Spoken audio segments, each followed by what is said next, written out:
আসসালামু আলাইকুম। নতুন একটা ভিডিও নিয়ে আপনাদের সামনে হাজির হয়ে গেলাম। আজকে বাজার করতে যাচ্ছি। বাংলাদেশের ঢাকাতে বা বিভিন্ন জেলাতে যেমন পাইকারি বাজার আছে, মক্কা শহর, সৌদির মক্কা শহরে সেরকম একটা পাইকারি মার্কেট আছে, সেটা হচ্ছে হালাকা। আমার বাসা থেকে প্রায় 20 থেকে 25 মিনিটের মতো লাগে। তো যেতে যেতে দেখুন পাহাড় দেখা যাচ্ছে এবং পাহাড়ের গায়ে ঘাস দেখা যাচ্ছে। 2023 সালে কিন্তু সৌদি আরবে প্রচুর বৃষ্টিপাত হয়েছে। এই বৃষ্টিপাতের কারণেই এই পাথরের পাহাড়ের গায়ে কিন্তু ঘাস উঠে গেছে। বেশিরভাগ প্রত্যেকটা পাহাড়ই এখানে পাথরের। তো পাথরের এই পাহাড়গুলো কেটে কেটে কিন্তু শহরায়ন হয়েছে। আর দিনের বেলা যেহেতু আমি যাচ্ছি, সেই জন্য আপনাদেরকে ভিউ দেখানোর চেষ্টা করলাম, কারণ আসলে সহজে এখানে দিনের বেলা কেউ কাজ ছাড়া বের হয় না প্রচণ্ড গরমের কারণে। তো আজকে যেহেতু দিনের বেলা বের হলাম, তাই কিছু ভিউ আপনাদেরকে দেখানোর চেষ্টা করছি।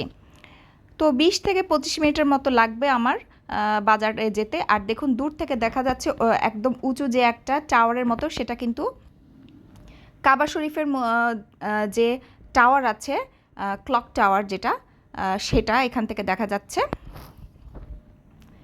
তো আমরা প্রায় কাছাকাছি চলে এসেছি। প্রথমেই আমরা আমাদের প্রয়োজনীয় যে বাজারগুলো লাগবে সেই জায়গাটাতে চলে এসেছি। এখানে আলু, পেঁয়াজ, রসুন, আদা সব আছে এবং সব কিছু কিন্তু আপনাকে বেশি পরিমাণে নিতে হবে, কারণ একটা পাইকারি মার্কেট। 5 কেজি, 10 কেজি, 15 কেজি, 20 কেজির বস্তা এখানে আছে, যতটুকু আপনার প্রয়োজন। লাল পেঁয়াজ, সাদা পেঁয়াজ সবই আছে। আর আসলে খুচরা এখানে খুব কম আপনি এই যে আলু পেঁয়াজগুলো নিতে পারবেন। আপনাকে এরকম বড় বড় প্যাকেটই নিতে হবে বা বস্তা নিতে হবে। আর সব ধরনের শাক সবজি আছে, সব ধরনের। আপনি চাইলে 5 কেজি যে বক্সগুলো আছে সেটাও নিতে পারেন। সবজি কিন্তু আবার আপনি একটু কম পরিমাণে নিতে পারেন, মানে শাক যেমন বাংলাদেশে আটি হিসেবে বিক্রি হয়, সেখানেও বিক্রি হয়। আবার 1 কেজি 2 কেজি করেও আপনি নিতে পারবেন, সেটা আপনার ইচ্ছা।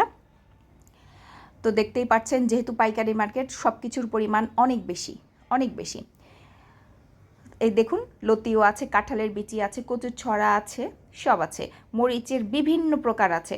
আর ভিডিওটা যেহেতু আমি পাইকারি মার্কেটের করছি, তাই আমি চেষ্টা করছি সব কিছু দেখাতে। দেখুন আমার হাজব্যান্ড শাক নিতে এসেছে, তো সে কুমড়ার শাক খাবে, কুমড়ার শাক নিয়ে নিচ্ছি। একটা কথা, এখানকার শাক, যারা সৌদি আরব গিয়েছেন তারা জানেন, শাক খাওয়াটা জীবনের বড় একটা প্যারা। এত পরিমাণে বালু, যেটা আপনি কল্পনাও করতে পারবেন না। তা আমার হাতে দেখতে পাচ্ছেন, এটা হচ্ছে আমাদের বাংলাদেশের সেই থাই পাতা। আমার স্যুপ রান্নার দরকার ছিল, আমি অনেক বড় বড় সুপার স্টোরে গিয়েছি, কোথাও আমি থাই পাতাটা পাইনি। যখন এই মার্কেটে আমি আসলাম তখন আমি দেখলাম থাই পাতা। দেখুন ছোট ছোট এখানে ভেন্ডি বা ঢ্যাঁড়স যেটা আছে, সৌদিয়ানরা এই ছোট ছোট ভেন্ডিগুলোই খেয়ে থাকে।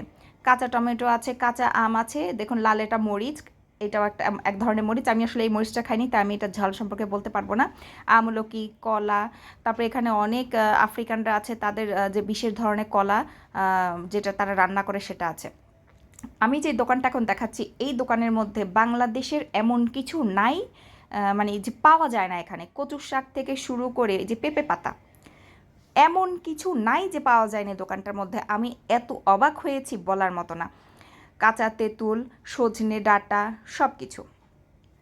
চলে আসলাম মাছের বাজারে। তো এগুলো হচ্ছে সব, বেশিরভাগই সব সামুদ্রিক মাছ। এখানকার মানুষ সামুদ্রিক মাছটা পছন্দ করে, আর আমরা আসলে বারবিকিউ করে খাই বা একদম ডুবো তেলে ভেজে খাই। তো বিভিন্ন ধরনের মাছ আছে, দেখতেই পাচ্ছেন। দেখতে যে এত সুন্দর লাগে, কারণ তারা খুব সুন্দরভাবে এগুলোকে সাজিয়ে রাখে। আমরাও কিছু নিয়েছি, কারণ আমরা এরকম ডুবো তেলে এগুলো ভেজে খাবো, এবং এগুলো ডুবো তেলে ভেজে খেতেই আসলে ভালো লাগে। অনেকে আবার একটু ঝোলঝোল রান্না করে, এটা যার যার পছন্দ। আমরা আমাদের প্রয়োজন মতো সব কিছু নিয়ে নিয়েছি।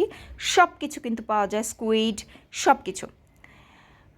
তো দেখতেই পাচ্ছেন মাছের ভ্যারিয়েশন, কত ধরনের মাছ। আমি কিন্তু আসলে এত মাছের নামও জানি না। আর এখানে একটা সিস্টেম আছে, আপনি যদি চান মাছগুলোকে বাংলাদেশের মতো কেটে নিয়ে যেতে পারেন, সেটার জন্য আলাদা পে করতে হবে, এবং সেই এরিয়াটা পুরোটাই আলাদা। তো আমাদের আসলে সেটা প্রয়োজন হবে না, কারণ আমার হাজব্যান্ড আমাকে কাটাকাটির ক্ষেত্রে যথেষ্ট সাহায্য করে। তো আমি গোটা মাছগুলোই কিনে নিয়েছি, সেগুলো আমি ডিপ ফ্রাই করে খাবো। বা কিছু কিছু না, আসলে বেশ অনেকখানি চিংড়ি মাছ নিয়েছি। আমার বাসায় চিংড়ি মাছটা অনেক বেশি রান্না হয়। এই যে এই এরিয়াটা হচ্ছে মাছ কাটার জায়গা, আপনি এখানে দিয়ে দিবেন, তারা কেটে আপনাকে আপনার হাতে দিয়ে দিবে। প্রতি কেজির জন্য একটা নির্দিষ্ট চার্জ তারা নিয়ে নেয়। আর এগুলো হচ্ছে ফ্রোজেন রুই মাছ এক একটা 5 কেজি 6 কেজি 7 কেজি 8 কেজি এত বড় বড়। বাইরের কান্ট্রিগুলোতে কিন্তু আসলে ফ্রেশ রুই মাছ তো আর পাওয়া যায় না। রুই মাছ না, এখানে অন্যান্য মাছও আছে, মৃগেল মাছ, কাতল মাছ। বাংলাদেশি যে মাছগুলো আছে সেগুলো ব্লকেজ আকারে পাওয়া যায়। তো এটা হচ্ছে আলাদা একটা শপ যেখানে বাংলাদেশের স্টাইলের মাছগুলো পাওয়া যায়। তো আমাদের তো